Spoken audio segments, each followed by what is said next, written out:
Assalamualaikum warahmatullahi wabarakatuh. Hari ini kita akan praktek tentang diagnosis kopling. Tadi sudah saya sampaikan di materi di kelas. Dan kita aplikasikan di lapangan di prakteknya.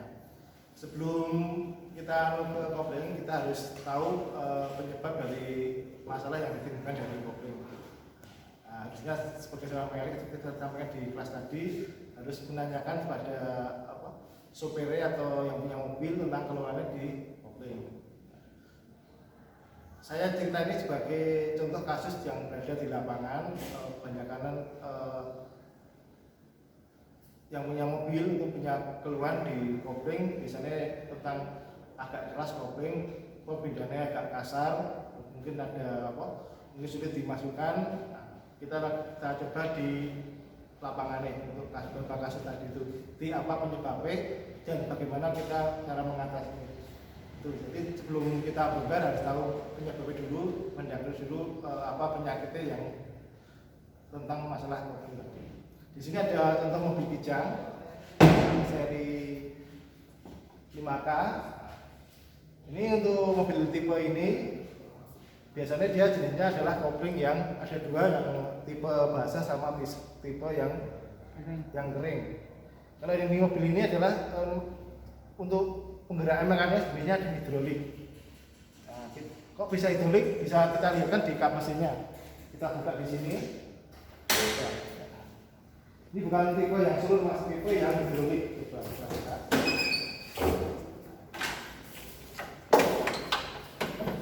Karena di sini tidak ada namanya sulur, yang ada dua minyak ini. Kalau ini minyaknya kopling, berarti ini minyaknya kopling. Jadi ini rem, ini kopling. Jadi jenisnya adalah tipe apa? Hidrolik. Nah, tipe hidrolik. Jadi dia untuk mendorong kampasnya dia menggunakan tekanan fluida atau hidrolik. Nah, berarti di sini ada reservoir tank, ada minyak koplingnya ini. Nah, ini dan ada yang namanya untuk pipanya untuk mengalir ke kampas koplingnya. Yang membedakan kopling dengan rem, biasanya rem itu dilengkapi dengan booster. Kalau di kopling tidak, karena ini booster untuk meringankan tenaga dari pengereman. Kalau ini kopling tidak, jadi masih menggunakan tenaga biasa. Ini minyak remnya. Terus di kendaraan sendiri di kopling berada di posisi di mana? Di pedalnya. Kalau di sini ini pedal gas. Kalau ini pedal rem ini. Nah, benar. Sebagai mekanik, nah kita harus mengecek sebelum ini dengan cara dipijak. Ini kebetulan ini tuahnya agak ringan. Jadi ini ada terjadi masalah. Ini sebelum mesin saya hidupkan ya. Nah, kalau ringan ini ada masalah. Jadi ini ada terjadi masalah di pedal kopling. Ini kalau saya masukkan giginya, otomatis ini nggak mau pindah atau nggak mau masuk, karena ini terlalu ringan. Silakan bisa dicoba mas silakan mas ini dicoba untuk indikasinya kopling. Sebagai orang mekanik, Anda kira-kira koplingnya? Ya, yang kopling itu kira-kira kalau dimasukkan gigi masuk enggak kira? Oh, rapat sih. Itu akan terjadi masalah kalau Anda hidupkan mobil. Karena itu koplingnya terus terang enggak main. Itu harus ada diagnosis sebelum mesin dihidupkan. Karena kalau ini dihidupkan akan bahaya kalau dimasukkan giginya. Karena enggak mau kopling. Atau mungkin masuk gigi langsung loncat ya kan? Karena tidak terjadi di kopling. Itu indikasi koplingnya bermasalah. Terus indikasi kedua, kita cek minyaknya.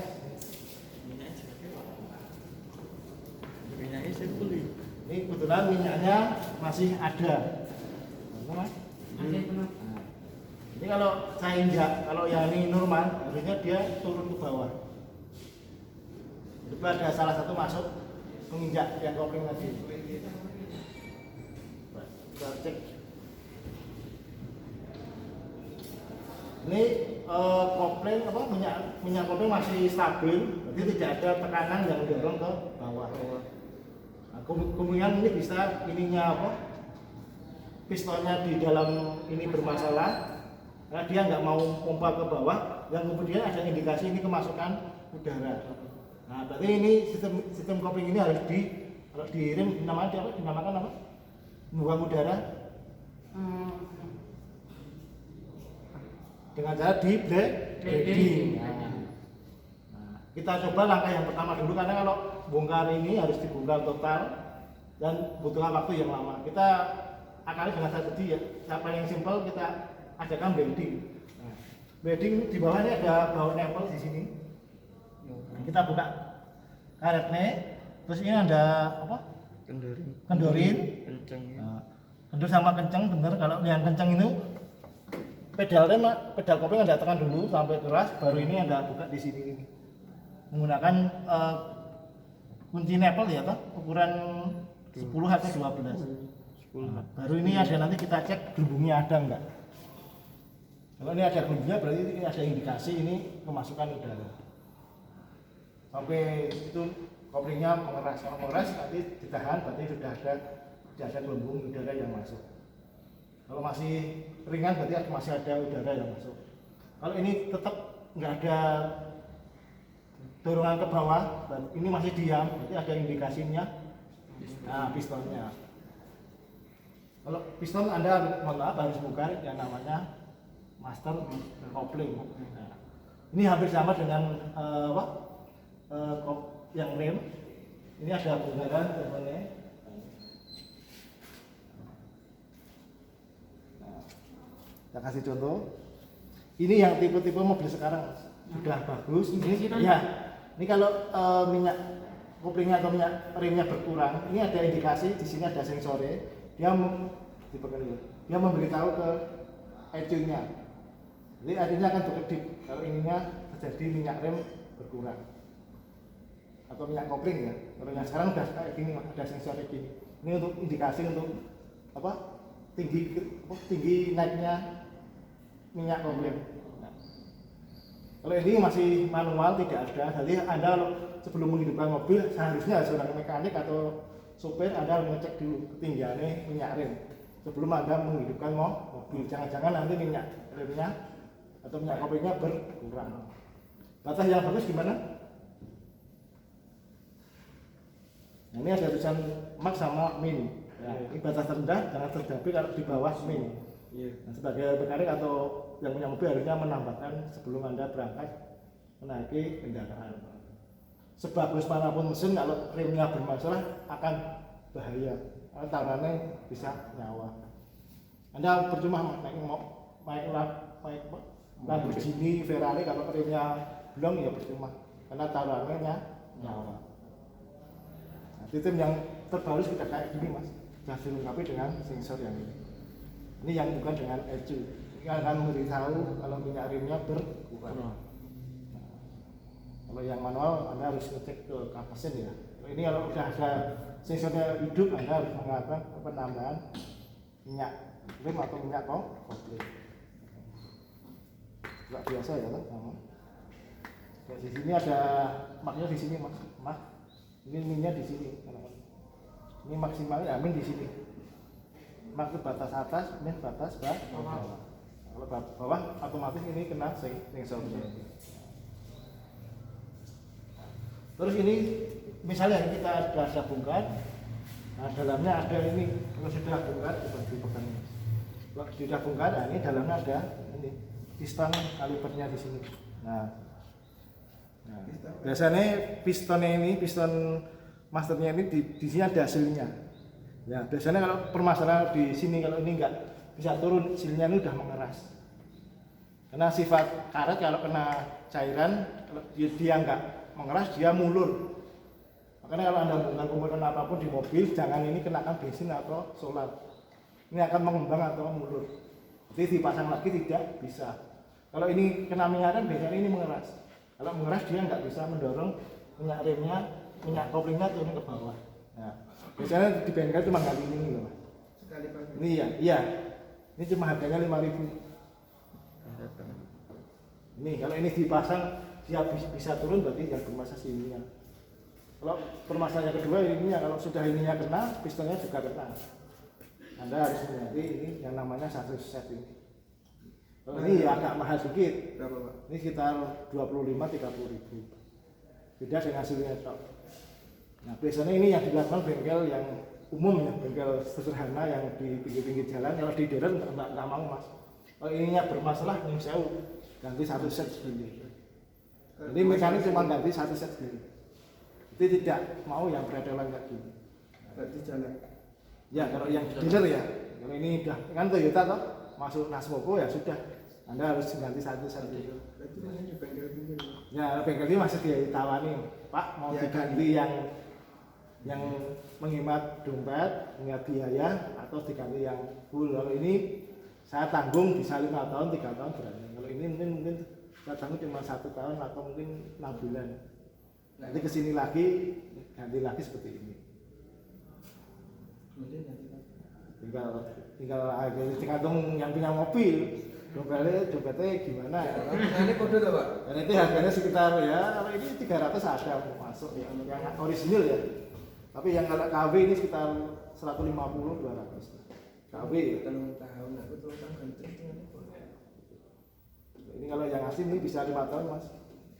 Merek yang asli ini biasanya ini ada ini merek bagus ini asin ini bagus, ini yang original. Kalau yang Cina biasanya merek sekitar apa diplesetkan yang asimin apa ya, diplesetkan apa tambah bahasa Cina ya kan?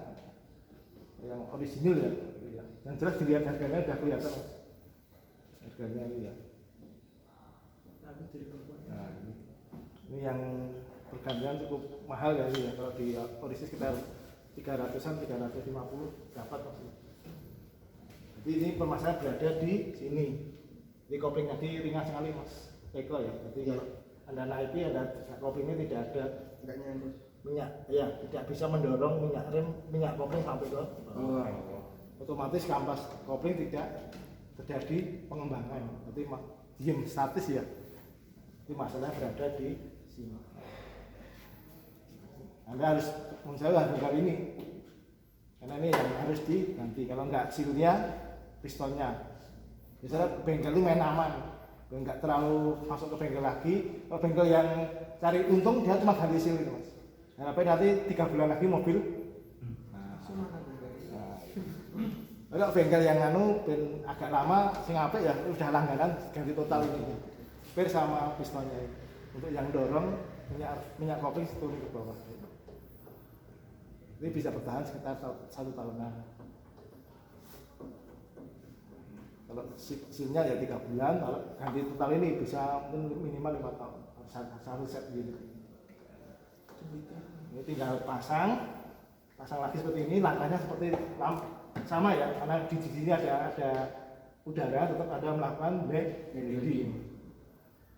Sampai ini gelembungnya keluar, buihnya keluar, terus koplingnya agak keras, nah, baru bisa dijalankan. Kenapa? Gigi sudah bisa dimasukkan. Ini baru ini dulu, ini belum ke kampas koplingnya habis ya kan? Ini sih harapan kampas koplingnya masih bagus. Nah, berarti Anda sebagai mekanik harus melakukan pergantian di sini. Ini sampai di sini ada pertanyaan, monggo, Mas Dimas. Anda dari ini Mas, di sini ini. Jadi teman-teman sudah masuk, sudah ngetes sendiri kopinya. Ini kopinya ringan. Los pak. Iya, los. Nah, los dol kan? Kalau los dol kan, nah, karena los itu ya. Ada tekanan. Kalau di masalah giginya bermasalah. Ini mak crack. Belum ada bunyi, belum ringan ada. sekali, ringan. Ada. Silakan ada lagi pertanyaan? Nama-nama udah tahu kan nama-nama ini? Ini seal, ini piston, Itu piston master kopling. Ini master cylinder kopling. Kalau ini master cylinder rem. Rem penak. Kalau biasanya kopling cuma satu tok ininya. Kalau yang rem biasanya ada 2, karena ini dibagi menjadi rem depan sama rem belakang. Kalau kopling nggak bisa, karena cuma satu tok sistemnya. Nah, kalau ini bisa terjadi 2. Dan ini yang ini kemungkinan depan, ini kemungkinan belakang. Itu sampai di sini ada yang tanya? Tidak. Sementara tidak. Nah, ya. Kalau enggak, mungkin saya sampai di sini dulu ya untuk Diagnosis Coping. Oke, ya. Kalau enggak ada, saya akhiri. Assalamualaikum